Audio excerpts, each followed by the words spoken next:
Adventure শব্দের উচ্চারণটা শুনতে বেশ কঠিন, তেমনি এর শব্দার্থটাও। তবে হাস্যকর হলেও সত্যি এই শব্দটাতে অনেকে খুব সহজে আকৃষ্ট হয়। কেন? এর সঠিক উত্তরটা অ্যাডভেঞ্চার প্রেমীরাই বলতে পারবে। আজ ক্লাস শিক্ষকের থেকে এই শব্দটা শুনেছে চতুর্থ শ্রেণীর মেঘ মেহবুব। ওর পুরো মস্তিষ্ক জুড়ে এখন অ্যাডভেঞ্চার শব্দটা ঘুরপাক খাচ্ছে।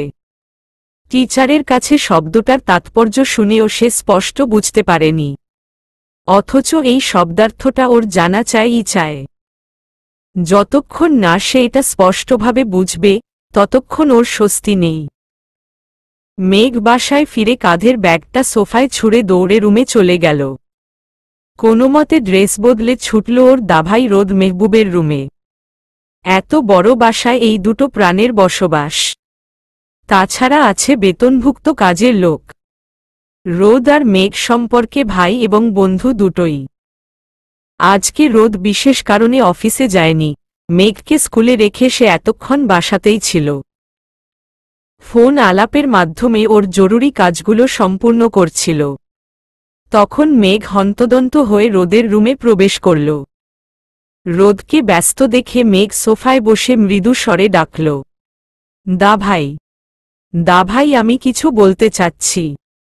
এখন না বললে আমার পেট গুড়গুড় করছে। রোদ মেঘের দিকে একবার তাকিয়ে কথা শেষ করে কল কাটল। মেঘ মিষ্টি হেসে ইশারায় রোদকে ওর পাশে বসতে বলল। রোদ মৃদু হেসে বসে বলল, বলো কি বলবে? দা ভাই, অ্যাডভেঞ্চার জিনিসটা আমাকে বুঝিয়ে বলো। রোদ হাসি মিশ্রিত মুখে মেঘের চুলগুলো ঠিক করে দিয়ে বলল, অ্যাডভেঞ্চার মানে দুঃসাহসিকতা অথবা ঝুঁকিপূর্ণ কাজ। আরও সহজ ভাষায় বলতে গেলে অদ্ভুত বা অস্বাভাবিক কাজকে অ্যাডভেঞ্চার বলে। অ্যাডভেঞ্চার কোথায় কোথায় হয়? অ্যাডভেঞ্চার জিনিসটা পরিস্থিতির উপর নির্ভর করে। সেটা পাহাড়, সমুদ্রেও হয়। রোদের কথা শুনে মেঘ বিজ্ঞদের মতো মাথা নাড়াল। অর্থাৎ সে বুঝেছে।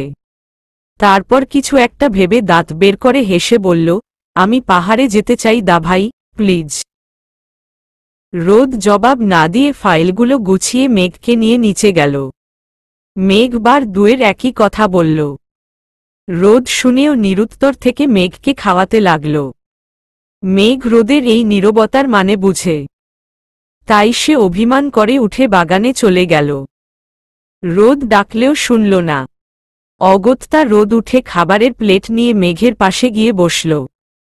মেঘ অন্যদিকে ঘুরে মুখ গোমড়া করে বসে আছে। আজকে মেঘের জন্মদিন। তাই রোদ মেঘের আবদার উপেক্ষা না করে বলল, আচ্ছা, যাব ঘুরতে। কথাটা শুনে মেঘ মিষ্টি হেসে মুখে খাবার নিল। খেতে খেতে সে অনেক কথার ঝুলি খুলে বসল রোদের সামনে। ওর কথার সমাপ্ত পার্ট নেই।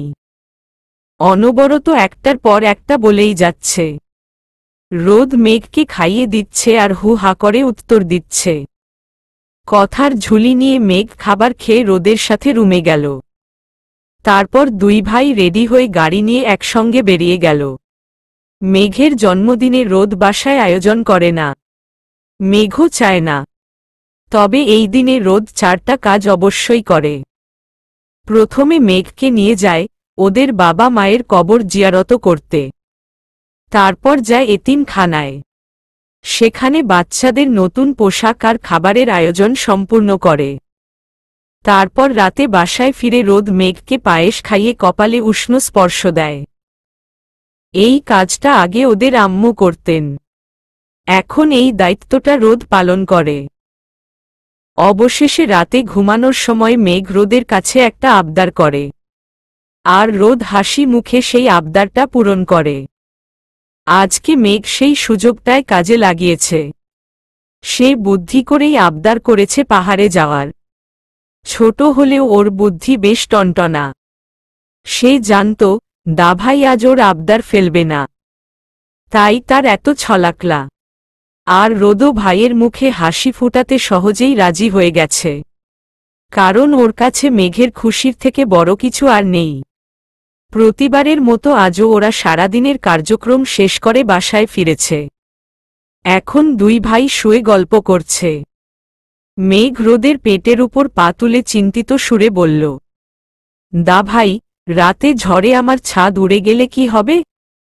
কি আর হবে, তুমি ছাদটা খুঁজে এনে আবার জোড়া লাগিয়ে দিবে। আমি পারব না।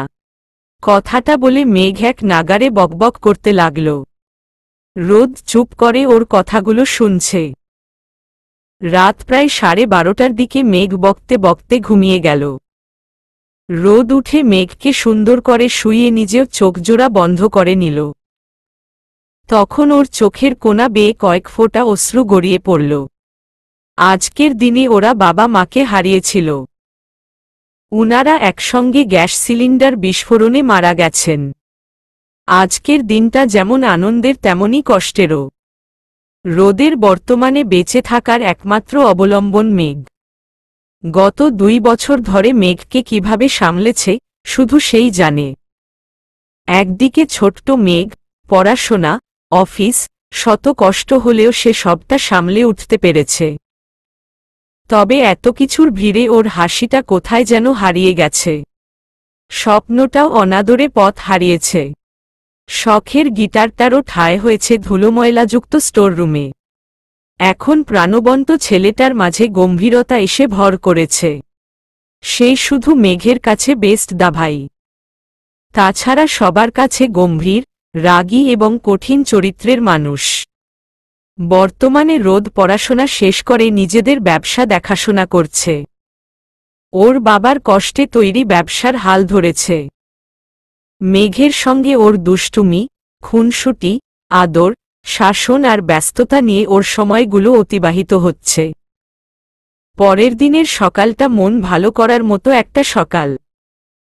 অদ্ভুত সৌন্দর্যের অধিকারী পূর্বাকাশের সূর্যের কিরণের ঝলকানি, পাখিদের কিচিরমিচির আওয়াজ, আর ব্যস্ত শহরে যানবাহনের হর্নের শব্দ। তখন ওদের ঘড়িটাও ঠিক ঠিক শব্দ করে জানালো সকালের আগমনী বার্তা। এখন বাজে 8টা 9। দুই ভাই উঠে ফ্রেশ হয়ে হালকা কিছু খেয়ে গেল বাস স্ট্যান্ডে। ওদের গন্তব্য এখন রাঙ্গামাটি। আজকে ওরা রাঙ্গামাটিতে পৌঁছে একটা রিসোর্টে উঠবে। তারপর কালকে সেখান থেকে যাবে রাঙ্গামাটি জেলার সাজেক ইউনিয়নের কংলাক নামক পাহাড়ে। আজ ঘুরতে যেতে পেরে মেঘের তো খুশির অন্ত নেই। সে জানালার পাশে বসে পোজ দিয়ে সেলফি তুলতে ব্যস্ত। কখনো বা মুখ বাড়িয়ে হা করে বাতাস খাচ্ছে, তো কখনো সিটে পা তুলে বসছে আবার নামাচ্ছে। রাস্তায় কত শত জিনিস দেখে যে প্রশ্ন করছে তার হিসেব নেই। মাঝে মাঝে অন্য বাসের মেয়েদের হাই করে খিলখিল করে হেসে উঠছে। কোনো মেয়ে দুষ্টুমি করে ওকে ফ্লাইং কিসও ছুঁড়ে দিচ্ছে। এটা দেখে মেঘ খিলখিল হেসে রোদের গায়ে ঢলে পড়ছে। রোদ বিরক্ত হয়ে মেঘকে 2বার নিষেধ করল, কিন্তু কে শুনে কার কথা। এখন বাসভর্তি লোকের মাঝে রোদ বকতে চাচ্ছে না। এজন্য চুপ করে ওর কাণ্ড দেখছে। অপর সিটের মেয়েটা অনেকক্ষণ ধরে ওদের লক্ষ্য করছে। মেয়েটা নিজে থেকে রোদের দিকে হাত বাড়িয়ে বলল, হাই, আমি মেহরিন। রোদ মেয়েটার দিকে একবার তাকিয়ে ও আচ্ছা বলে মুখ ফিরিয়ে নিল। অপরিচিত কারো সঙ্গে সে খেজুরে আলাপে অভ্যস্ত নয়, বিশেষ করে কোনো মেয়ের সাথে। রোদের এমন বেমানান উত্তরে মেয়েটা বুঝল সে কথা বলতে ইচ্ছুক নয়। তাই ব্যাপারটা স্মার্টলি বুঝিয়েও দিল। মেয়েটা সিটে হেলান দিয়ে ওদের দিকেই তাকিয়ে রইল। ওর কেন জানি ওদের দেখতে খুব ভালো লাগছে। তখন মেঘ রোদের সঙ্গে কয়েকটা সেলফি তুলে দাঁত বের করে হেসে বলল, দাভাই বলো তো কে বেশি হ্যান্ডসাম? অবশ্যই আমি। কথাটা শুনে মেঘ ভ্রু কুঁচকে তাকিয়ে ওই মেয়েটাকে প্রশ্নটা করল। মেয়েটা একবার মেঘের দিকে তো একবার রোদের দিকে তাকাচ্ছে। দুই ভাই সাদা কালো রঙের ড্রেস পরিহিত। দুজনের চোখে ব্ল্যাক সানগ্লাস। দেখতেও ওরা বেশ সুদর্শন। মেয়েটা কাকে রেখে কাকে বলবে ভেবে পাচ্ছে না। তাই সে মুখ কাচুমাচু করে আমতা আমতা করতে লাগল। তখন মেঘ রেগে বলল, বলতেই তো পারলেন না, তাহলে ভুলেও আর আমাদের দিকে তাকাবেন না, না হলে আমি চিৎকার করে সবাইকে বলবো আপনি আমাকে চোখ মেরেছেন। এতটুকুন বাচ্চার কথা শুনে মেয়েটা অবাক না হয়ে পারল না। বাস ভর্তি লোকের সামনে সে অপমানিত হতে চাচ্ছে না, তাই দ্রুত চোখ সরিয়ে অন্যদিকে তাকাল। আর মেঘ চিপস খেতে খেতে কানে ইয়ারফোন গুজে গান শুনতে লাগল। রোদের একটু পরপর ফোনে কল আসছে। সে অফিসের দরকারি কলগুলো রিসিভ করে কথা বলছে। একসময় সে খেয়াল করল মেঘ ঘুমিয়ে গেছে। রোদ মেঘকে বুকে জড়িয়ে ওর কানের ইয়ারফোন খুলে নিল। পানি নিয়ে হাত ভিজিয়ে মেঘের মুখটা মুছে মৃদু হেসে বলল, দুষ্টু একটা। দুপুরে বাস থামিয়ে সবাইকে প্রয়োজনীয় কাজ সেরে নিতে বলা হল। রোদ মেঘকে ফ্রেশ করিয়ে একটা টেবিলে গিয়ে বসল। তখন ওয়েটা এসে ওদের অর্ডার নিয়ে গেল। মেঘ টেবিলে 2 হাত রেখে আশেপাশে চোখ বুলিয়ে দেখছে। রোদ রুমাল দিয়ে মেঘের মুখ মুছিয়ে চুলগুলো ঠিক করে দিল। মেঘ তখন সতর্কতার সাথে রোদকে মৃদু স্বরে বলল, দাভাই ওই মেয়েটাকে একটা চিমটি কেটে আসব? দেখো আমাদের দিকে কুটুর কুটুর করে তাকিয়ে আছে। উহুম, তুমি ওই দিকে তাকিও না। উখে। তারপর খাবার এলে দুজনে খাওয়া শুরু করল। রোদ নিজে খাচ্ছে আর মেঘকেও খাইয়ে দিচ্ছে। খেতে খেতে মেঘের চোখ গেল মেহরিনের দিকে। সে মেঘকে ফ্লাইং কিস ছুঁড়ে ইশারায় কাছে ডাকছে। মেঘ চিবানো থামিয়ে আর চোখে একবার রোদের দিকে তাকাল। রোদ ওর সামনের গ্লাসে সব দেখতে পাচ্ছে। মেয়েটা অনেকক্ষণ ধরেই এমন করছে। সে কিসগুলো ছুঁড়ছে মেঘকে নয় রোদকে। আর রোদ সব দেখেও চুপ করে আছে, কারণ সে বুঝেছে মেহরিন গায়ে পড়া টাইপের মেয়ে। সে বাস থেকে নেমেই ইশারায় রোদের ফোন নাম্বার চেয়েছে। আর এসব মেয়েদের রোদের মোটেও সহ্য হয় না। তার ভাষ্যমতে মেয়ে হবে ভদ্র, শান্ত, বিনয়ী, লাজুক আর একটু ভীতু টাইপের। তা না, মেয়েটা এসবের বিপরীত। এক কথায় লাজলজ্জাহীন। আর এমন মেয়েদের সঙ্গে কথা বলতে ওর রুচি আসে না। রোদ চুপ করে খাচ্ছে। তখন মেঘ কিছু একটা ভেবে উঠে দাঁড়িয়ে প্রায় চিৎকার করে বলল, আপনি এত খারাপ কেন? আমার দাভাইকে চোখ মারতে আপনার লজ্জা করছে না? আপনাকে আর কতবার নিষেধ করব? মেঘের আঙ্গুল তুলে বলা কথাটা শুনে সবাই ঘাড় ঘুরিয়ে সেদিকে তাকাল। বাচ্চা মানুষ নিশ্চয়ই অযথা মিথ্যা বলবে না, তাই সবাই খাওয়া থামিয়ে মেহরিনের দিকে তাকিয়ে আছে। মেহরিন লজ্জায় মাথা নিচু করে উঠে চলে গেল। বিচ্ছু বাচ্চাটা যে ওকে এভাবে কুপোকাত করবে সে ভাবতেও পারেনি। মেহরিনের যাওয়া দেখে মেঘ বিশ্বজয় করা হাসি দিয়ে বসে পড়ল। রোদ মেঘের মুখে খাবার দিয়ে বলল, শান্তি হল? খুব। জানো দাভাই মুগুরকে কুকুর দিতে হয়, না হলে সে ভদ্র হয় না। মেঘের কথা শুনে রোদ মুচকি হেসে বলল, মুগুরকে নয়, কথাটা হবে কুকুরকে মুগুর দিতে হয়। কথাটা ভুল বলেছে বুঝে মেঘ জিহ্বায় কামড় বসিয়ে হাসল। রোদও হেসে মেঘের মুখ মুছিয়ে উঠে দাঁড়াল। রোদ মুচকি হেসে বলল, মুগুরকে নয়, কথাটা হবে কুকুরকে মুগুর দিতে হয়। কথাটা ভুল বলেছে বুঝে মেঘ জিহ্বায় কামড় বসিয়ে হাসল। রোদও হেসে মেঘের মুখ মুছিয়ে উঠে দাঁড়াল। তারপর আরও কিছু শুকনো খাবার কিনে বিল মিটিয়ে বাসে উঠে বসল। মেহরিন বাসে নেই। হয়তো লজ্জায় চলে গেছে, নয়তো এটাই তার গন্তব্যস্থল ছিল। সব যাত্রীরা আসলে পুনরায় বাস চলতে শুরু করল। ওদের নীল সাদা রং মিশ্রিত বাসটা দুরন্ত গতিতে ছুটে চলেছে রাঙ্গামাটির পথে। মেঘ রোদের বুকে মাথা রেখে চুপটি করে প্রকৃতির সৌন্দর্য দেখছে, কিন্তু জানালার কাচ ভেদ করে প্রকৃতি দেখে তৃপ্তি পাচ্ছে না। তাই সে আশেপাশে চোখ বুলিয়ে জানালা খুলে দিল। তখন ভুরি ভুরি অবাধ্য বাতাস ঢুকে ওর চুলগুলোকে এলোমেলো করে দিল। বাতাসের জন্য সে ঠিকমতো তাকাতে পারছে না। তাই বুদ্ধি করে চোখে সানগ্লাস পরে নিল। এখন আর চোখে বাতাস লাগছে না দেখে মেঘ মুখ টিপে হাসল। অর্থাৎ বাতাসকে সে পরাজিত করেছে। রোদ সিটে মাথা ঠেকিয়ে মেঘের কাণ্ড দেখে নিঃশব্দে হাসল। তখন বাস কন্ডাক্টর এসে বললেন, বাবু জানালা আটকাও, এসি চলছে। আঙ্কেল আর এই একটু। মেঘ ওর শাহাদত আঙ্গুলের চিমটি পরিমাণ দেখিয়ে কথাটা বলল। ওর কথা বলার ভঙ্গি দেখে উনি হেসে চলে গেলেন। জোর দেখিয়ে আটকাতে বললে বাচ্চাটার মন খারাপ হয়ে যেত। ব্যাপারটা উনার কাছেও খারাপ লাগত। মেঘ খুশি হয়ে উনাকে ধন্যবাদ জানিয়ে জানালার বাইরে দৃষ্টি রাখল। তখন পেছনের সিটের একজন যাত্রী বাসের মধ্যে হরহর করে বমি করে দিলেন। উনার এসি বাস সহ্য হয় না। ট্রেনের টিকিট না পেয়ে বাধ্য হয়ে এসি বাসে যাচ্ছেন।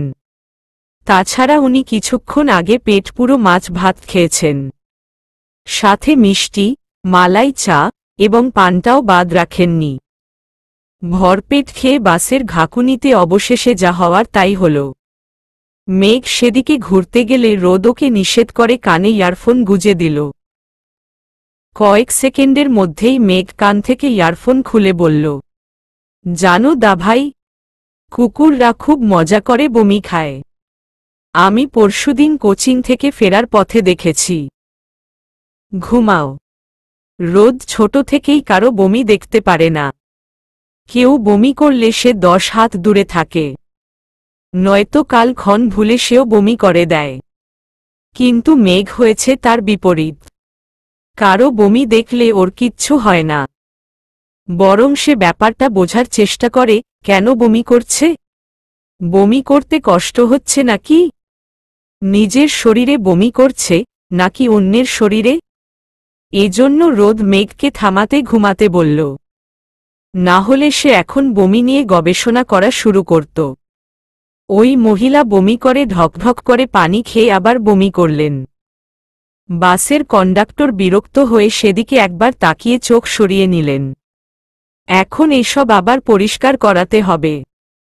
সিটের সামনে পলিব্যাগ রাখা সত্ত্বেও বাসের মধ্যেই কাজটা সারলেন।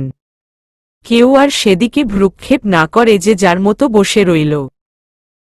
তারপর ওরা যথাসময়ে রাঙ্গামাটি পৌঁছে রোদের বুক করা রিসোর্টে উঠল। রিসোর্টের বাহ্যিক দিকটা বেশ সুন্দর।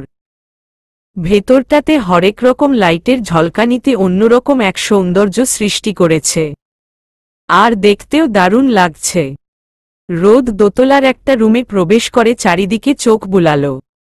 রুমটা সুনিপুণভাবে সাজানো গুছানো। কাঠের মেঝে দেখে মেঘ লাফিয়ে পরখ করে দেখল ভাঙ্গে নাকি, কিন্তু না, কিছুই হল না। তাই সে দৌড়ে গেল জানালার কাছে। একটু দূরে অন্ধকারে আবছা পাহাড় দেখা যাচ্ছে। পাহাড় দেখে মেঘের আর তরস সইছে না। রাত না হলে এখনই সে দৌড়ে গিয়ে পাহাড় ছুঁয়ে আসত। অনেক দিন পর আজ লং জার্নি করে দুজনেই বেশ ক্লান্ত। তাই ফ্রেশ হয়ে খেয়ে দুজনেই তাড়াতাড়ি ঘুমিয়ে গেল। পরের দিন সকালে ওরা রিসোর্ট ছেড়ে সাজেকের পথে রওনা দিল। সেখানেও রোদ আরেকটা রিসোর্টের ব্যবস্থা করে রেখেছে। মেঘ পাহাড়, আকাশ আর প্রকৃতির সৌন্দর্য ড্যাব ড্যাব করে তাকিয়ে আছে। এর আগে সে সচক্ষে পাহাড় দেখেনি, তাই ওর কাছে সবকিছু বিস্ময়কর লাগছে। সাজেক পৌঁছাতে ওদের দেরি হয়ে গেছে, তাই রোদ দূরে কোথাও না গিয়ে মেঘকে আশপাশটা সব ঘুরে দেখাল। পাহাড়িদের দোকান থেকে মেঘের পছন্দে টুকিটাকি জিনিস কিনল। তারপর দুপুরে খেয়ে ওরা একটু ঘুমিয়ে বিকালে বের হল। রোদ মেঘকে সূর্যাস্ত দেখা নিয়ে যাচ্ছে। বিশেষ করে চির সবুজের মাঝে লাল আভা ছড়ানো সূর্যের অপরূপ সৌন্দর্য। কিন্তু মেঘের বায়না সে পাহাড়ের চূড়ায় উঠে সূর্যাস্ত দেখবে। রোদ বোঝাল সন্ধ্যার পর পাহাড়ির এলাকা খুব বিপজ্জনক। তাছাড়া এখন পাহাড়ে উঠলে নামার আগেই সন্ধ্যা ঘনিয়ে যাবে। তবুও মেঘ শুনল না। সে জেদ করে মাটিতে বসে হাত পা ছড়িয়ে কাঁদতে লাগল। রোদ বিরক্ত হয়ে একটা পাহাড়ে মেঘকে নিয়ে সাবধানে উঠল। ওদের উঠতে উঠতে অনেকটা সময় পেরিয়ে গেল। যারা আগে পাহাড়ে উঠেছিল তারা একে একে সবাই নেমে যাচ্ছে। একজন যুবক রোদকে ডেকে বলল, ভাই নেমে যান। সন্ধ্যার পর জায়গাটা খুব বিপজ্জনক। আর পাহাড়ে তো জন্তু জানোয়ারের অভাব নেই। জি। কথাটা বলে রোদ ঘাড় ঘুরিয়ে মেঘের দিকে তাকাল। মেঘ হাঁটু মুড়ে বসে দুই গালে হাত রেখে পাহাড় দেখছে। আহা, কি সুন্দর সবুজ সবুজ পাহাড়। যদিও পাহাড় সবুজ নয়, গাছগুলো দেখে এটা ওর অবুঝ মনের ভাবনা আর কি। হঠাৎ মেঘ ভ্রু কুঁচকে রোদকে জিজ্ঞাসা করল, দা ভাই, পাহাড় কি সিগারেট খায়? হঠাৎ এ কথা কেন? মেঘ আঙ্গুল দিয়ে অদূরে পাহাড়ের মাথায় ধোঁয়া দেখিয়ে সুর টেনে বলল, ওই যে পাহাড়ের মুখ দিয়ে ধোঁয়া বের হচ্ছে, ওগুলো ধোঁয়া না কুয়াশা। ও আচ্ছা। মেঘ এবার মাথা উঁচু করে আকাশের দিকে তাকিয়ে হাসল। আকাশটা পরিষ্কার পানির মতো ঝকঝক করছে। ওর মনে প্রশ্ন জাগল, আকাশ কি পরিষ্কার পানি খায়? পানি না খেলে আকাশটা এত ঝকঝক করছে কেন? মেঘ প্রশ্নটা করার আগে রোদ বলল, চলো এবার যেতে হবে। এত সুন্দর আকাশ, এত সুন্দর পাহাড় রেখে ওর যেতে ইচ্ছে করছে না।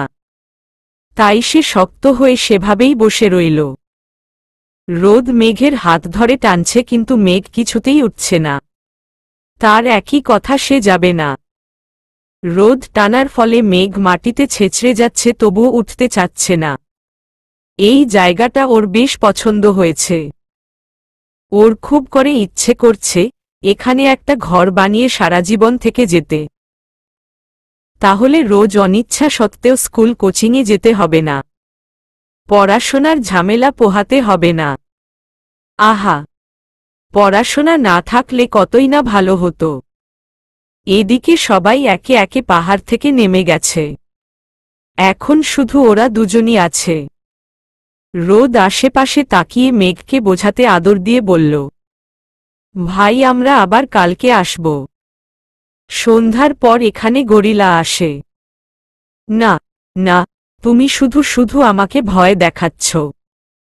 আমি সব বুঝি দা ভাই। মেঘ আমি কিন্তু রেগে যাচ্ছি। সব সময় জেদ ভালো লাগে না।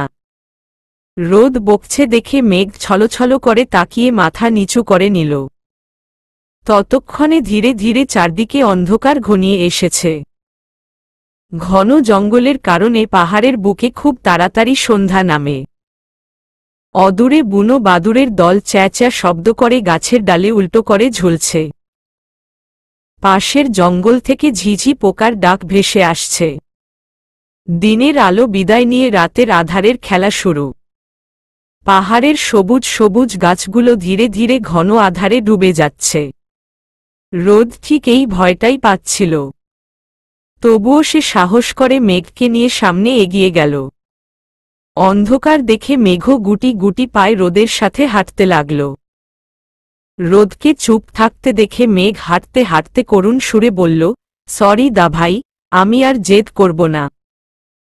তুমি আর রাগ করো না প্লিজ। তুমি কথা না বললে আমি কষ্ট পাচ্ছি। আমি রাগ করিনি সোনা। চলো আর একটু দ্রুত পা চালাও। কথাটা বলে রোদ চিন্তিত হয়ে মেঘকে নিয়ে সামনে এগিয়ে গেল। পাহাড়ের উঁচু নিচু রাস্তায় খুব দ্রুত হাঁটাও যাচ্ছে না। ফোনের আলোয় পথ দেখে যতটুকু যাওয়া সম্ভব ওরা যেভাবেই এগোচ্ছে। হাঁটতে হাঁটতে এক পর্যায়ে ওরা অজান্তেই পথ হারিয়ে ফেলল। অদ্ভুত সব শব্দ ভেসে আসছে জঙ্গলের ভেতর থেকে। মেঘ আর পা চালাতে না পেরে মুখ থুবকে পড়ে গেল। শক্ত গাছের শেখরে প্রচণ্ড ব্যথা পেয়ে সে ফুপিয়ে কেঁদে উঠল। রোদ মেঘকে দ্রুত তুলে দেখল মেঘের হাঁটু ছিলে রক্ত বের হচ্ছে। রোদ মেঘের ক্ষতস্থানে রুমাল বেঁধে কোলে তুলে নিল। মেঘ ভয় গুটিসুটি হয়ে রোদের বুকে মুখ লুকিয়েছে।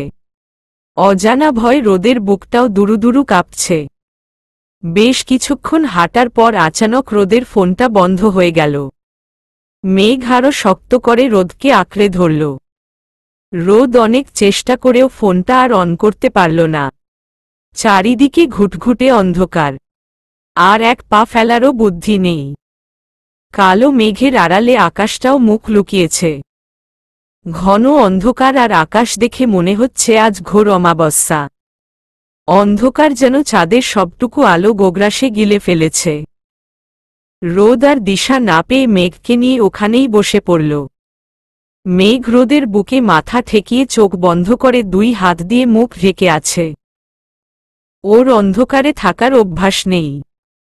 রোদ যথাসাধ্য চেষ্টা করছে মেঘকে স্বাভাবিক রাখার, কিন্তু এই মুহূর্তে রোদ কথা খুঁজেও পাচ্ছে না। মেঘ তখন হেঁচকি তুলে কাঁদতে কাঁদতে বলল, দা ভাই, আমরা কি এখন মরে যাব? আমি খুব ভয় পাচ্ছি দা ভাই। না সোনা, আল্লাহ ভরসা, আমাদের কিচ্ছু হবে না। এই তো আমি আছি তোমার সাথে, তুমি ভয় পেও সোনা পাখিটা। কথাটা বলে রোদ আরো শক্ত করে মেঘকে বুকে জড়িয়ে নিল। মেঘ ভয় মৃদুভাবে কাঁপছে। এই পরিস্থিতিতে রোদের নিজেকে খুব অসহায় লাগছে। এখন কিভাবে কি করবে সেও ভেবে পাচ্ছে না। তখন বেশ কয়েকজনের পায়ের শব্দ পাওয়া গেল। রোদ মৃদু স্বরে মেঘকে শব্দ করতে নিষেধ করে চুপ থাকল। কিন্তু দুর্ভাগ্যবশত মশালের আলোয় কেউ একজন ওদের দেখে নিল। সে মুখ দিয়ে অদ্ভুত শব্দ করে ওর অন্য সঙ্গীদের ডেকে নিল। মেঘ রোদের শার্ট খামছে ধরে চোখ বন্ধ করে ভয় থরথর করে কাঁপছে। রোদ মেঘকে বারবার বলছে, আমি আছি সোনা, ভয় পেও না। দা ভাই তোমার কিচ্ছু হতে দিবে না। রোদ কম্পতি কণ্ঠে এসব বলছে ঠিকই, কিন্তু টেনশনে ওর মস্তিষ্ক কাজ করা বন্ধ করে দিয়েছে। ততক্ষণে অনেকজন মিলে ওদের চারদিক থেকে ঘিরে ধরেছে। ওদের দেখে পাহাড়ের বসবাসরত বন্য জঙ্গি মনে হচ্ছে। রোদ কিছু বলার আগে ওরা মেঘকে জোর করে কেড়ে নিল। মেঘ ভয় রোদের দিকে হাত বাড়িয়ে চিৎকার করে, দা ভাই, দা ভাই করে কাঁদছে। রোদ ওদের অনুরোধের সুরে বলল, আমরা আপনাদের সঙ্গে যাচ্ছি, তবুও ওকে আমার কাছে দেন। বাচ্চাটা ভয় পাচ্ছে, প্লিজ। ওরা কেউ রোদের কথা শুনল না, বরং একে অপরের দিকে তাকিয়ে বিশ্রীভাবে হাসতে লাগল। একজন মেঘকে কোলে নিয়ে উপরে ছুঁড়ে আবার ক্যাচ ধরল। বেশ কয়েকবার এমন করাতে মেঘ ভয় উচ্চ শব্দে কাঁদতে লাগল, আর ওর চিৎকারে জঙ্গিদের উল্লাসটা যেন দ্বিগুণ হারে বেড়ে গেল। মেঘ ভয় চিৎকার করে উচ্চ শব্দে কাঁদছে, আর ওর চিৎকারে জঙ্গিদের উল্লাসটা যেন দ্বিগুণ হারে বেড়ে যাচ্ছে। রোদ কম্পিত হাতে ওর ওয়ালেট আর ফোন এগিয়ে দিয়ে বলল, আপনাদের যা লাগে নিয়ে যান, তাও আমাদের ছেড়ে দেন প্লিজ। আইসোয়ার আমরা আপনাদের কথা কাউকে বলবো না। জঙ্গিরা রোদের কথা না বুঝে একে অপরের দিকে তাকিয়ে মুখ চাওয়াচাওয়ি করল। রোদ আকুতি ভরা কণ্ঠে বারবার বলছে ওদের ছেড়ে দিতে। মেঘ ভয় কাঁদতে কাঁদতে নেতিয়ে পড়েছে। একজন জঙ্গি রোদের ওয়ালেট আর ফোনটা থাবা দিয়ে কেড়ে নিল। তারপর মুখে অদ্ভুত শব্দ করে দুই ভাইকে জোর করে ওদের আস্তানায় নিয়ে গেল। পাহাড়ের গভীর জঙ্গলে তাদের আস্তানা। সেখানে কয়েকটা তাঁবু টানিয়ে দুয়েকটা মশাল ঝালানো। ওরা পাহাড়ে বসবাস করলেও এক পাহাড়ে কখনো স্থায়ীভাবে থাকে না। মশালের আবছা আলোতে দেখা গেল জঙ্গিদের মুখে কালি দিয়ে আঁকিবুকি করা আর চামড়ার পোশাক। অদ্ভুত তাদের ভাষা। কয়েকজন অর্ধনগ্ন মেয়েকেও সেখানে দেখা গেল। যুবতী মেয়েদের উপরে অংশে চামড়ার পোশাক থাকলেও মধ্যবয়স্কদের কিছু নেই, অথচ তারা দিব্যি স্বাভাবিকভাবে ঘুরে বেড়াচ্ছে। ওদের মাঝে এখনো আধুনিকতার ছোঁয়া লাগেনি। ওরা এখনো আদিম যুগের সংস্কৃতিতেই সীমাবদ্ধ। তাছাড়া মানুষের মাংস খেয়ে ওরা অভ্যস্ত। আজ দুটো মানুষ পেয়ে তাই তাদের এত উল্লাস। রোদের জানামতে এরা খুব হৃদয়হীন এবং ভয়ঙ্করও বটে। কয়েকজন মাঝবয়সী মহিলা এসে ওদের সামনে দাঁড়াল। উনাদের পোশাক দেখে রোদ মেঘ দুজনেই দৃষ্টি সরিয়ে মাথা নিচু করে নিল। তখন আরও কয়েকজন জঙ্গি উপস্থিত হয়ে উল্লাসে চিৎকার করে উঠল। রোদ নিজের প্রাণের ভয় পাচ্ছে না, কিন্তু মেঘ? রোদ ঘাড় ঘুরিয়ে মেঘের দিকে তাকাল। সে এখনও গুটিসুটি হয়ে দাঁড়িয়ে ফুপিয়ে ফুপিয়ে কাঁদছে। রোদকে তাকাতে দেখে মেঘ হাকুতি ভরা দৃষ্টি নিয়ে তাকাল। এই দৃষ্টি যেন চিৎকার করে বলছে, দা ভাই, আমি ভয় পাচ্ছি, আমাকে বাঁচাও। রোদের হাতেও কিছু করার নেই, ওরা এখন এই পরিস্থিতির শিকার। মেঘকে দেখে কষ্টে রোদের বুকটা কষ্টে ফেটে যাচ্ছে। তাই সে দৃষ্টি সরিয়ে অন্যদিকে তাকাতেই ওর চোখ থেকে অশ্রু গড়িয়ে গেল। তখন দুইজন এসে ওদেরকে দূরত্ব রেখে গাছের সাথে বাঁধল। শক্ত করে বাঁধার জন্য মেঘ ছটফট করে বলল, আমি খুব ব্যথা পাচ্ছি আঙ্কেল। উফ, আমার হাতে খুব লাগছে। আঙ্কেল প্লিজ একটু আস্তে বাঁধুন, ওর হাতটা খুলে দেন। আমাকে আরও কষ্ট দেন, তবুও ছোট বাচ্চাটাকে আর কষ্ট দিয়েন না। এই যে শুনছেন, আমার অনুরোধটা প্লিজ রাখুন। মেঘ ব্যথায় ছটফট করে কাঁদছে।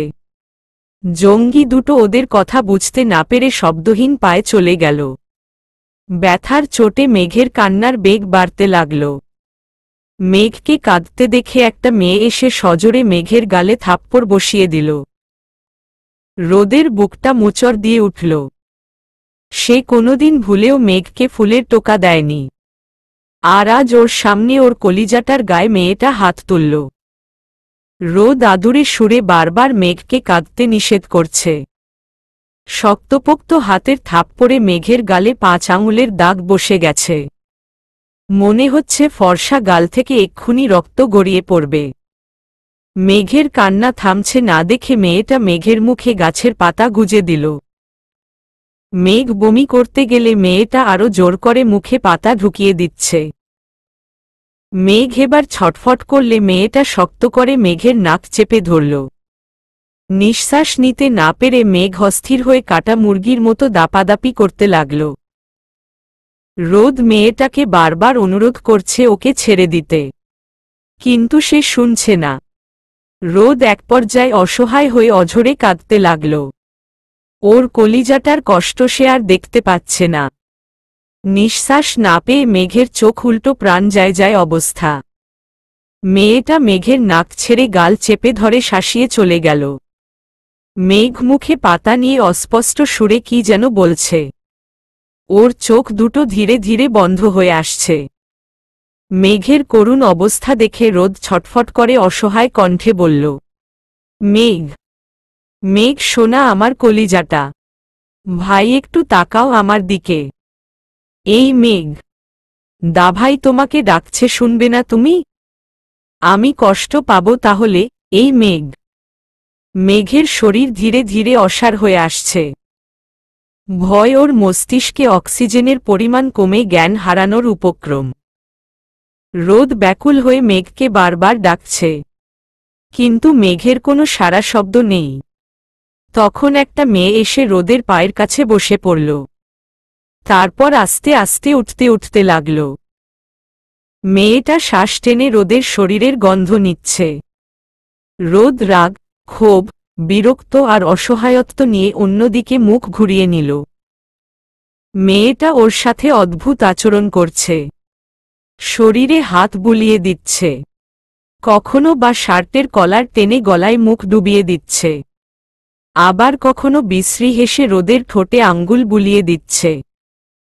আর এই মেয়েটার কাণ্ড দেখে বাকিরা নিকটে দাঁড়িয়ে খিলখিল করে হাসছে। রোদ চোখ বন্ধ করে মনে প্রাণে আল্লাহর কাছে সাহায্য প্রার্থনা করছে। আল্লাহর সাহায্য ছাড়া ওদের এই পরিস্থিতি থেকে কেউ বাঁচাতে পারবে না। এরা নোংরা মস্তিষ্কের বদ্ধ উন্মাদ জঙ্গি। এরা শরীর নিয়ে খেলতে বেশ পছন্দ করে। এদের পোশাক আর ব্যবহার দেখে সেটা স্পষ্ট।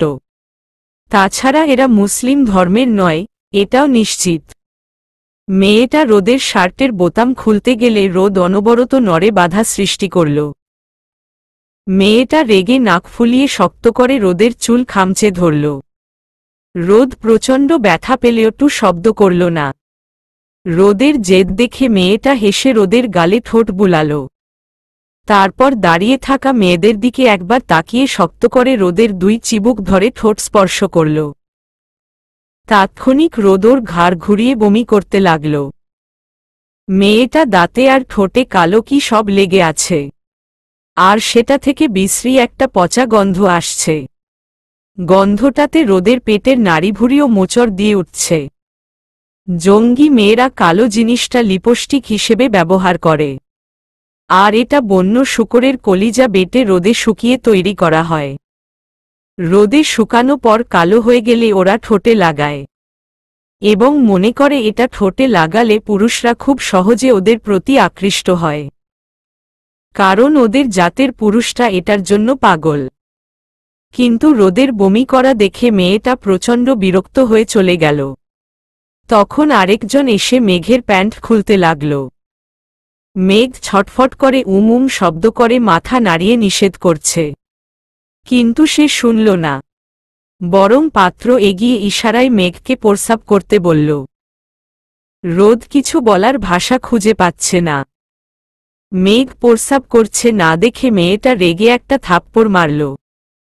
পুনরায় থাপ্পড় খেয়ে মেঘ ভয় আরও কুঁকড়ে গেল। রোদ অন্যদিকে তাকিয়ে সমানে অঝরে অশ্রু ঝরাচ্ছে।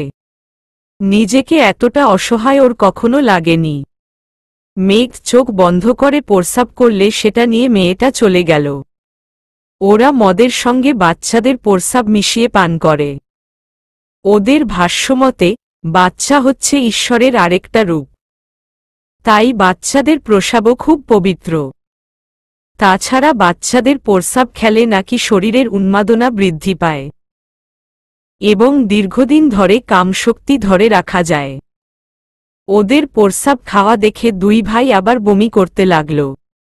বমি করতে করতে ওদের কাহিল অবস্থা। রক্তে মাংসে গড়া মানুষ যে এতটা নোংরা হয় ওদের জানা ছিল না। জঙ্গিরা গোল হয়ে বসে মদ খাচ্ছে আর নিজেদের মধ্যে কি সব আলোচনা করছে। ওদের দিকে তাকিয়ে রোদের ভয়টা ক্রমশ বৃদ্ধি পাচ্ছে। জঙ্গিরা আলোচনা করে সিদ্ধান্ত নিল তারা আগে মেঘকে বলি দেবে, তারপর মেঘের পবিত্র রক্ত দিয়ে ওদের কামদেবতার আরাধনা করবে এবং মেঘের মাংস দিয়ে তৃপ্তি করে ভুরিভোজ করবে। তারপর কথা উঠল রোদকে নিয়ে। রোদকে নিয়ে কিছু বলার আগে কয়েকজন মেয়ে তাদের ইচ্ছের কথা জানাল। কথাটা শুনে জঙ্গি ছেলেরা উচ্চ শব্দে হেসে উঠল। রোদের মতো টগবগে যুবক পেয়ে মেয়েরা হাতছাড়া করতে চাচ্ছে না, তাই তারা এই সুযোগের ফায়দা উঠাতে চাচ্ছে। আলোচনায় বসে নোংরা মস্তিষ্কের মানুষগুলো নোংরা পরিকল্পনা সমাপ্ত করল। তারপর ঠিক হল রোদের সঙ্গে ওই মেয়েগুলো যথাশীঘ্রই ঘনিষ্ঠ হবে, তারপর তাকেও বলি দেওয়া হবে। জঙ্গি প্রধান আঙ্গুলের ইশারায় অন্য জঙ্গিদের কিছু একটা বোঝাল। তখন দুইজন গিয়ে মেঘের হাতের বাঁধন খুলে দিল। রোদ কিছু একটা আন্দাজ করে পেরে বারবার জিজ্ঞাসা করছে, ওকে কোথায় নিয়ে যাচ্ছেন? কি হলো বলুন? মেঘ, মেঘ। ততক্ষণে মেঘের জ্ঞান হারানো শরীর মাটিতে লুটে পড়েছে। ওই দুইজন মেঘকে টেনে হিচড়ে নিয়ে গিয়ে বলি কাঠে শুইয়ে দিল, আর একজন এসে রোদের মুখটা কাপড় দিয়ে শক্ত করে বেঁধে দিল। রোদ শত চেষ্টা করেও আর কিছু বলতে পারছে না, শুধু পানি ছাড়া মাছের মতো দাঁড়িয়ে অসহায়ভাবে ছটফট করছে। তারপর সজোরে পানি ছুঁড়ে মেরে মেঘের জ্ঞান ফেরানো হল। মেঘ ওর সামনের জনের হাতে ধারালো রামদা দেখে ভয় থরথর করে কাঁপছে। রামদা ধরা ব্যক্তি বাঁকা হেসে মেঘের আঙ্গুলে পোজ দিল, আর সেই পোজে মেঘের আঙুল কেটে গলগল করে রক্ত গাড়িয়ে গেল। মেঘ ব্যথায় চিৎকার করে কেঁদে উঠল। এতটুকু দেখে রোদের মস্তিষ্ক অকেজো হয়ে জ্ঞান হারিয়ে ফেলল। পরের দিন সূর্য তার রক্তিম আভা ছড়িয়ে নতুন দিনের সূচনা করল। ঝলমলে রৌদ্রোজ্জ্বল দিনের আগমনে প্রকৃতি পুনরায় নিজের প্রকৃত রূপে ফিরে এসেছে। মৃদু বাতাস, বুনো পাখিদের কলবর, মাথার উপরে স্বচ্ছ নীল আকাশ আর সবুজের সমারোহে অপরূপ এক সৌন্দর্যের সৃষ্টি হয়েছে। কাক ডাকা ভোরে কয়েকজন পাহাড়ি তরুণী পাহাড়ের চূড়ায় উঠছে। এই পথ দিয়ে তারা রোজ যাওয়া আসা করে। এরা পাহাড়ের উপরে ছোট ছোট দোকানগুলোতে হরেক রকম জিনিস বিক্রি করে। কত শত পর্যটকরা এসে তাদের পছন্দমতো জিনিসপত্রও কিনে। সেখানে সারি সারি দোকানগুলোতে তাঁতের শাড়ি, গামছা, থামি, আচার, ফলপাকড়, শামুকের তৈরি মালা দুলসহ আরও নানান জিনিস পাওয়া যায়। সুলভ মূল্যের কারণে ক্রয়বিক্রয়ও ভালোই হয়। একদল তরুণীরা পেছনের সারিতে দুজন গল্প করতে করতে যাচ্ছিল। তাদের একজনের হঠাৎ চোখ গেল জঙ্গলের দিকে। তরুণী থমকে দাঁড়িয়ে ওর পাশে জনকে আঙ্গুলের খোঁচা মেরে বলল, বু ওটা কিলে? দেখে তো মানুষ মনে হচ্ছে। কই? মুন নামের মেয়েটি ওর পাশের জনকে জঙ্গলে তাকাতে ইশারা করল। মেয়েটি সেদিকে তাকিয়ে কিছু একটা ভেবে মুনকে নিয়ে জঙ্গলের দিকে পা বাড়াল। ওরা সেখানে পৌঁছে দেখল একটা ছেলে অজ্ঞান অবস্থায় উপুড় হয়ে মাটিতে পড়ে আছে। ছেলেটার সাদা শার্ট রক্তে ভিজে চুপচোপে হয়ে গেছে। মুন রক্ত দেখে নাক ছিঁচকে 2 পা পিছিয়ে গেল। ওর পাশের মেয়েটি মৃদু স্বরে বেশ কয়েকবার ছেলেটাকে ডাকল। ছেলেটার কোনো সাড়া শব্দ নেই। সে একই অবস্থায় মাটিতে মুখ থুবকে পড়ে আছে। মুন আশেপাশে একবার চোখ বুলিয়ে সতর্কতার কণ্ঠে বলল, বু চল আমলা পালাই। এটা মনে হয় মলা মানুষ। উফ, চুপ কর। কথাটা বলে মেয়েটা বসে অনেক কষ্টে রোদকে চিৎ করল। রোদের মুখে কষ্টের ছাপ স্পষ্ট ফুটে উঠেছে। মেয়েটি রোদের নাকে, বুকে, কান পেতে নিঃশ্বাসের গতি পরীক্ষা করল। তারপর মুনের থেকে পানি নিয়ে মেয়েটি রোদের মুখে পানির ছিটা দিল। রোদের নিঃশ্বাস ধীর গতিতে চলছে। মেয়েটি ওর 2 হাত দিয়ে আস্তে আস্তে রোদের বুকে চাপ দিল। কিন্তু তাতেও কোনো কাজ হল না। মেয়েটি উপায় না পেয়ে ঘাড় ঘুরিয়ে মুনের দিকে পূর্ণ দৃষ্টিতে তাকাল। মুন না বোধক মাথা নাড়িয়ে মেয়েটিকে নিষেধ করছে। মুন বুঝতে পেরেছে ওর বুয়ের তাকানো মানে। মুনের নিষেধ অগ্রাহ্য করে মেয়েটি চোখ বন্ধ করে রোদের নাক চেপে ধরে রোদের ঠোঁটে ঠোঁট রাখল। মুন ওর বুয়ের কাজে চোখ বড় বড় করে তাকিয়ে একটা পা পিছিয়ে গেল। সে বিস্ময়কর দৃষ্টি নিয়ে হতভম্ব হয়ে দাঁড়িয়ে আছে। মেয়েটি রোদকে কৃত্রিম শ্বাস দেওয়ার যথাসাধ্য চেষ্টা করছে। সূর্যের তাপে মেয়েটির নাকে বিন্দু বিন্দু ঘাম জমা হয়েছে। ঘামটুকুতে শিশির বিন্দুর মতো অদ্ভুত এক সৌন্দর্য লুকায়িত আছে। মেয়েটি পরপর 2 বার চেষ্টা করে ব্যর্থ হল। হার না মেনে সে পুনরায় চেষ্টা করাই রোদ মৃদুভাবে নড়ে উঠল। রোদকে নড়তে দেখে আবার শ্বাস দিয়ে নাক ছেড়ে দিল। রোদ পরপর জোরে জোরে কয়েকবার নিঃশ্বাস নিল। মেয়েটি রোদের মুখে পানির ছিটা দিয়ে বুকে হালকাভাবে চাপ দিতে লাগল। রোদ হা করে মুখ দিয়ে নিঃশ্বাস নিচ্ছে। রোদকে নিঃশ্বাস নিতে দেখে মেয়েটি মৃদু হেসে ধীর কণ্ঠে ডাকল, শুনছেন? এই যে। কি হয়েছে আপনার? রোদ ধীরে ধীরে একবার চোখ খুলে আবার চোখ বন্ধ করে নিল। ওর শরীরে উঠে বসার শক্তিটুকুও অবশিষ্ট নেই। পুরো শরীরের অসহ্য ব্যথায় জর্জরিত সে। চোখ দুটো ক্লান্ত হয়ে বুজে আসছে। কালকে মেঘের ওই অবস্থায় দেখে রোদের মস্তিষ্ক অচল হয়ে জ্ঞান হারিয়ে ফেলেছিল। পরে জঙ্গিরা এসে পানি ঢেলে ওকে সজাগ করেছিল। রোদ সজাগ হয়ে বারবার আকুতি করে মেঘের কথা জিজ্ঞাসা করছিল। ওরা কিছু বলছিল না, শুধু উচ্চ শব্দে হাসছিল। তখন আচানক একটা মেয়ে এসে বিশ্রীভাবে রোদের পুরো শরীরে হাত বুলাতে লাগল। রোদ এসব সহ্য করতে না পেরে রেগে মেয়েটার মুখে একদলা থুথু ছুঁড়ে মারল। ওর এই কাজে বাকিরা রেগে রোদকে চামড়া জাতীয় কিছু দিয়ে খুব মারতে লাগল। সেটা দিয়ে মারার সঙ্গে সঙ্গে রোদের শরীরের চামড়া ফেটে রক্ত গড়িয়ে গেল। তখন রোদের মুখ দিয়ে একটা কথায় বেরিয়েছিল, মমা। ওদের মারের চোটে এক পর্যায়ে রোদ পুনরায় জ্ঞান হারিয়ে ফেলে। তারপরে ওর আর কিছু মনে নেই। মেঘের কথা স্মরণে আসতেই রোদ উঠতে চেষ্টা করেও ব্যর্থ হল। মেয়েটি রোদের হাতের বাঁধন খুলে ওকে উঠে বসতে সাহায্য করল। রোদ আশেপাশে চোখ বুলিয়ে চিৎকার করে মেঘের নাম ধরে ডাকল, কিন্তু মেঘকে কোথাও দেখা যাচ্ছে না। বলির জায়গায় রক্ত। রোদ চিৎকার করে কেঁদে উঠল। মুন ভয়ার্ত চোখে রোদের দিকে তাকিয়ে বিড়বিড় করে বলল, এই মানুষটা পাগল নাকি? এমন করছে কেন? আমাকে কারলে দিবে না তো? মুন দাঁত দিয়ে নখ কেটে পেছাতে পেছাতে দৌড়ে পালাল। রোদ উঠে খুঁড়িয়ে হেঁটে সব জায়গায় মেঘকে খুঁজতে লাগল। মেয়েটাও রোদের পেছনে পেছনে যাচ্ছে আর চিন্তিত স্বরে করছে, এই যে আপনি থামুন, আপনার পায়ে থেকে রক্ত বের হচ্ছে। কি খুঁজছেন আমাকে বলুন। আমার ছোট্ট ভাই। ওরা আমার ভাইকে বলি। এতটুকু বলে রোদ আর কিছু বলতে পারল না। ওর চোখ দিয়ে অঝরে ঝরে গেল কয়েক ফোঁটা অশ্রুবিন্দু। রোদ পাগলের মতো মেঘকে ডাকছে আর এদিক ওদিক খুঁজছে।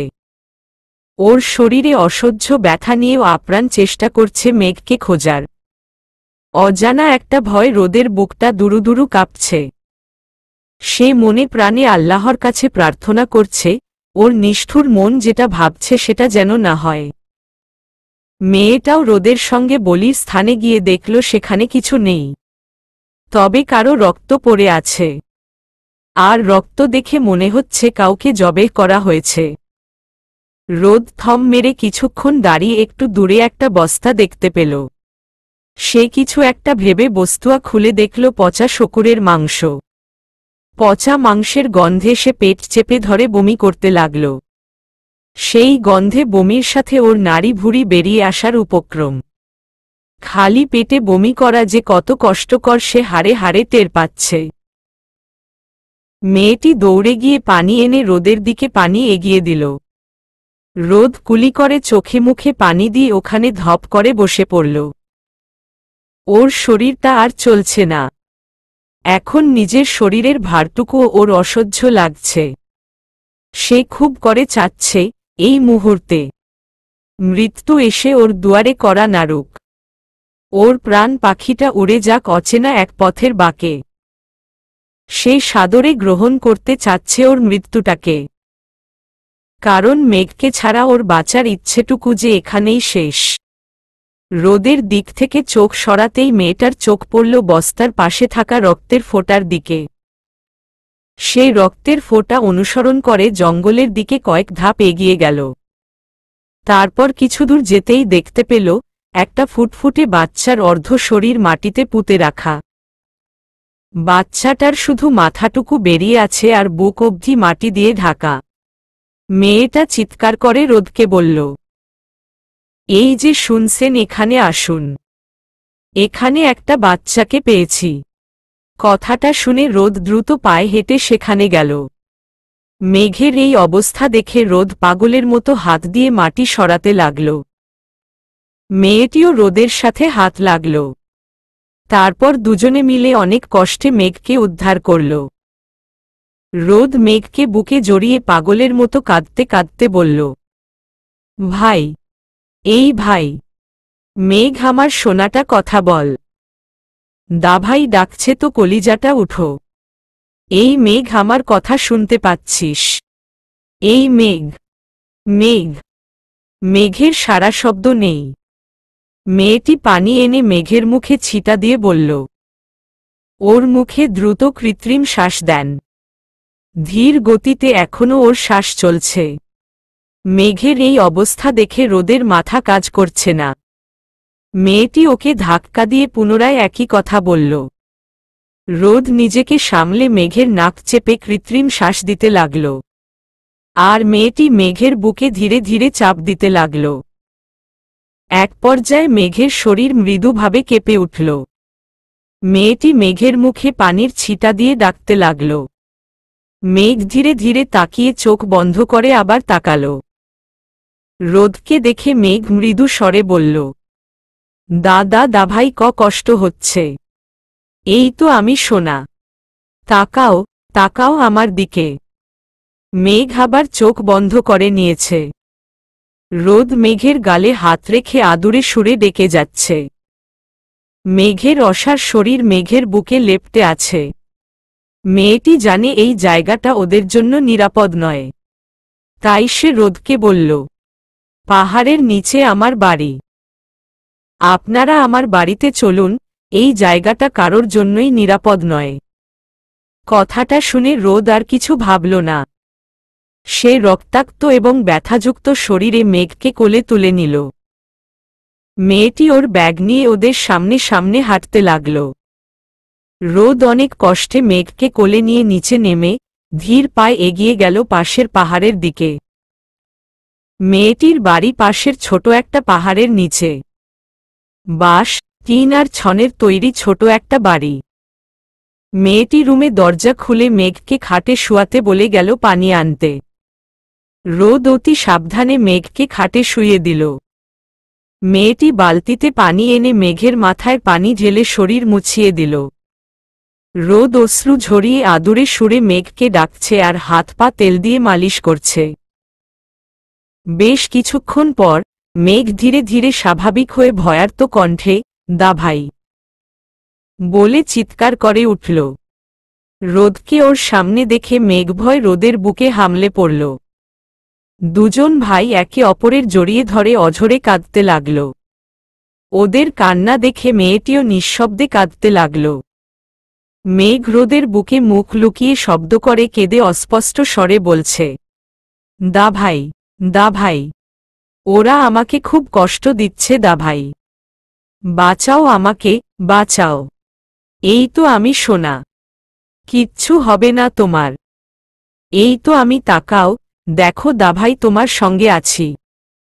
কথাটা বলে রোদ খেয়াল করল জ্বরে মেঘের শরীর থরথর করে কাঁপছে। রোদ মেঘকে বুক থেকে সরিয়ে মৃদুভাবে ঝাঁকিয়ে আতঙ্কিত কণ্ঠে ডাকছে। কিন্তু মেঘ ততক্ষণে জ্ঞান হারিয়ে রোদের বুকে লুটিয়ে পড়েছে। মেঘকে কাঁপতে দেখে মেয়েটি কাঁথা আনার জন্য পা বাড়াতেই একজন বৃদ্ধ মহিলা এসে কর্কশ কণ্ঠে বলে উঠলেন, আলো, তুই মরদ মানসেরে ঘরে আনছস কেন? লোকে জানলে আমাগরে থুতু দিয়া খেদাইয়া দিবে। এক্ষুনি এগোরে বাইর কইরা দে কইতাছি। এক্ষুনি দে। Two B continue.